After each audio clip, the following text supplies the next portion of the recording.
The silence of a late evening was shattered in the most unexpected way.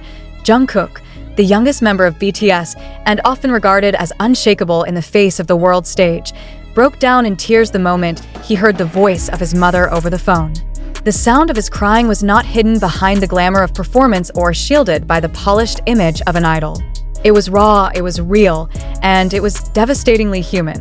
Even more striking was the reaction of Jin, the eldest and usually the steadiest figure of the group, who was reported to have panicked when confronted with Jungkook's collapse. The question that reverberates now among fans and the broader public is chilling. What truly happened inside Jungkook's home that caused such a scene? For years, Jungkook has stood in front of millions as a symbol of strength, resilience, and youthful energy. His image has been consistently associated with discipline, perfection, and the unrelenting will to meet the expectations placed upon him. Rarely, if ever, has he allowed vulnerability to become visible. Yet this moment pierced that shield entirely. The voice of his mother, filled perhaps with worry or sorrow, triggered an outpouring of emotion that he could not contain. His tears were not ordinary. They were deep, heavy, and filled with meaning that no words could capture. The gravity of the situation is amplified by Jin's response. Known among ARMY as the protector, the Hyung, who carries the responsibility of reassurance, Jin is the last person anyone would expect to lose composure. But witnesses describe a clear shift in his demeanor, panic, urgency, a visible break from his usual calm. Why would Jin, who endured military service, who has navigated storms of media scrutiny with unshaken discipline, suddenly falter? The answer lies not in trivial explanations, but in something profoundly serious. His reaction indicates that Jungkook's tears were not a mere emotional slip, but a signal of deeper turmoil. IT is the combination of two elements: the sound of a mother's voice and the visible collapse of Jungkook, that creates the unsettling weight of this moment. A mother's voice carries a unique power. For an artist who has lived much of his life away from home, bound by relentless schedules and the suffocating expectations of global fame, that voice represents safety, origin, and truth. To hear it crack or tremble is to feel the ground beneath him give way. For Jungkook, who has always drawn strength from his family, the voice of his mother appears to have struck directly at his most vulnerable core. What, then, could have been said in that phone call?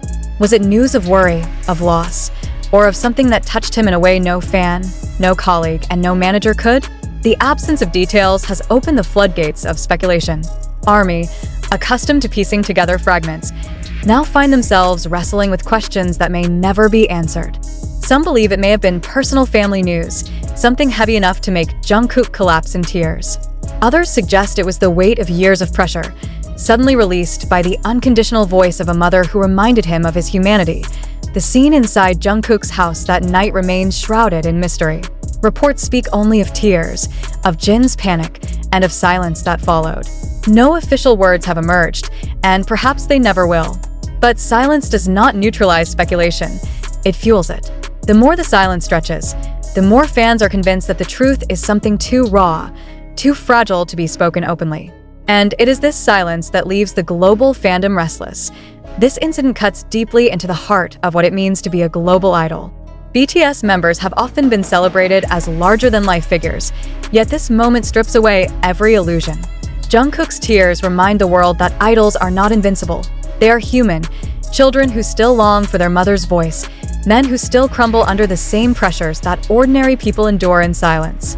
And Jin's panic illustrates that even the strongest within the group cannot shield themselves from the weight of such raw vulnerability. Why did Jin panic? This is not a trivial detail. Panic suggests danger, immediacy, and fear. Panic is not what one expects from someone who has faced global stages and military duty. Jin's panic suggests he recognized something in Jungkook's tears, something that the outside world could not hear, but he could. Perhaps he feared what those tears signified. Perhaps he knew the stakes were higher than anyone could imagine. What is clear is that his reaction was not performance. It was instinct, as the world speculates. ARMY has taken to reflecting on their own place in this story. They have always declared unconditional support, but this moment tests the very fabric of that bond. To see Jungkook, who has carried so much for others, crumble so visibly, leaves fans asking whether they have overlooked the signs of exhaustion, of silent pain. The wave of concern flooding community platforms is evidence of a fandom shaken to its core, desperate to understand and to comfort. Inside Jungkook's house, away from the flashing lights and cameras, this was not a superstar crying. It was a son, broken by the sound of his mother's voice. And that reality has left an indelible mark. The dual image, Jungkook in tears, Jin in panic, now circulates not just as a story, but as a symbol of the fragile humanity that fame cannot erase. The questions linger. What was said in that call? Why did it strike so deeply? What exactly happened in Jungkook's home? These questions are not simply about curiosity. They represent the yearning of millions who see in BTS not only music, but a mirror of human struggle and resilience. The fact that no answers have been given makes the weight of the questions unbearable. The most haunting truth is that perhaps the world will never know. The only certainty is that this moment has changed the way Jungkook and Jin are seen, not as untouchable stars, but as men who carry the same fragile hearts as everyone else. And for many, that realization is more powerful than any song, any concert, or any award. This is why the incident remains so gripping. It is not about scandal, not about speculation of external issues. It is about vulnerability revealed in its purest form. It is about the cracks that show even in the brightest light. It is about how a mother's voice can undo years of control in a single instant. As the mystery continues, one truth remains inescapable. Jungkook's tears and Jin's panic have opened a new chapter in the story of BTS, one where the lines between fame and fragility blur, and where the humanity of idols stands exposed for the world to witness. The incident that unfolded, Jungkook breaking into tears the moment he heard his mother's voice, followed by Jin's visible panic, has left the global audience in shock. But here lies the critical question. Was this truly a spontaneous moment of raw emotion, or was it a carefully staged scenario designed to capture the world's attention? How can we, as observers, differentiate between genuine vulnerability and calculated performance when so much of what we consume originates from platforms that thrive on virality? The narrative itself carries an undeniable emotional weight. Jungkook, typically composed, has always been admired for his resilience. Yet, as the voice of his mother cut through the silence, he was stripped of his stage persona, reduced to the simplest human bond between mother and son. However, must we immediately accept this narrative as truth? Or should we pause to question whether the camera angle, the timing of the call, and the immediate reaction were coincidental, or perhaps deliberately orchestrated? Jin's panic only added to the sense of urgency. For ARMY, his reaction validated the seriousness of the situation. But again, one must ask, did Jin panic because something truly alarming had happened, or did his response serve to amplify the drama in a way that intensified audience engagement? Could it be that the layering of Jungkook's tears and Jin's alarm created the perfect storm of virality? A narrative too powerful to ignore? Consider the sources through which this story spread. Clips on TikTok, edited reels on YouTube, fragmented tweets on Twitter, and reposts on smaller media outlets all carried the moment in pieces, each shaped by the biases of their creators. None of these platforms provide the full, unaltered context. If the information is fragmented and selectively presented, how can we, as responsible consumers of media, claim certainty about what truly occurred in Jungkook's home? Should we trust the emotional pull of a viral clip, or should we scrutinize it with the skepticism that every piece of media deserves? Furthermore, let us not overlook the mechanics of modern fandom. ARMY, one of the most powerful fan bases in the world, often operates as both a protective shield and an amplifier for BTS. But when emotions run high, does the collective reaction cloud judgment? Are fans quick to believe every dramatic headline because it resonates with their emotional investment in the group? Or does their loyalty at times leave them vulnerable to manipulation by narratives that play on their protective instincts? These questions are uncomfortable, yet necessary. Is it possible that Jungkook's breakdown was nothing more than a moment of human fragility, captured in its rawest form? Absolutely. But is it equally possible that the moment was exaggerated, magnified, or even staged to create a viral spectacle? Without verification, the line between fact and fabrication becomes dangerously thin.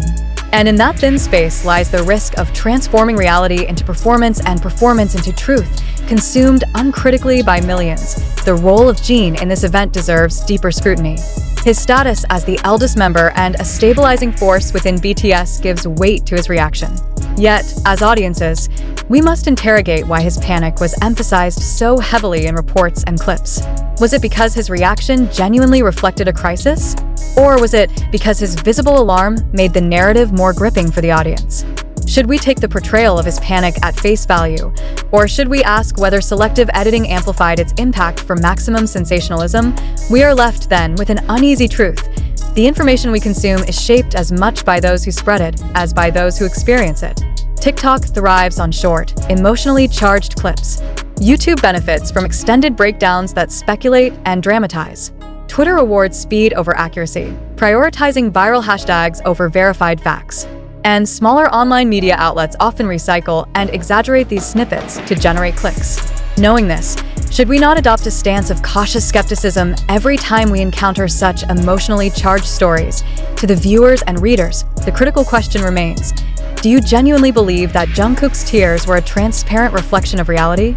Or do you suspect that the story, while rooted in truth, was carefully shaped to captivate and dominate global conversation? Are we as audiences complicit in allowing media to transform human vulnerability into spectacle simply because it satisfies our hunger for drama? It is not enough to consume passively. Reflection must accompany observation. To those who felt their hearts break at the sight of Jungkook crying, consider this. Does your emotional reaction serve your connection to the artist? Or does it serve the interests of media platforms that profit from virality? And to those who felt suspicious, ask yourself, do your doubts stem from genuine skepticism or from the growing distrust in an online ecosystem where reality and fiction are indistinguishable? The event at Jungkook's home, whether genuine, exaggerated, or orchestrated, has become more than just a personal moment. It has become a mirror reflecting our role as consumers of digital information. The question is no longer limited to what really happened at Jungkook's home, but rather, why are we so quick to believe, so quick to feel, and so slow to question? And this is where we turn the lens back on you, the reader. What do you believe happened in that moment when Jungkook heard his mother's voice? Do you accept the narrative of raw emotion? Do you suspect manipulation? Or do you find yourself caught in the middle, torn between empathy and skepticism? This reflection is not just about Jungkook, Jin, or BTS. It is about the media ecosystem we all participate in, knowingly or unknowingly. In the end, the responsibility does not lie solely with artists, platforms, or even media outlets. It lies with us. To pause, to question, to reflect, and above all, to resist the seduction of sensationalism when truth remains uncertain.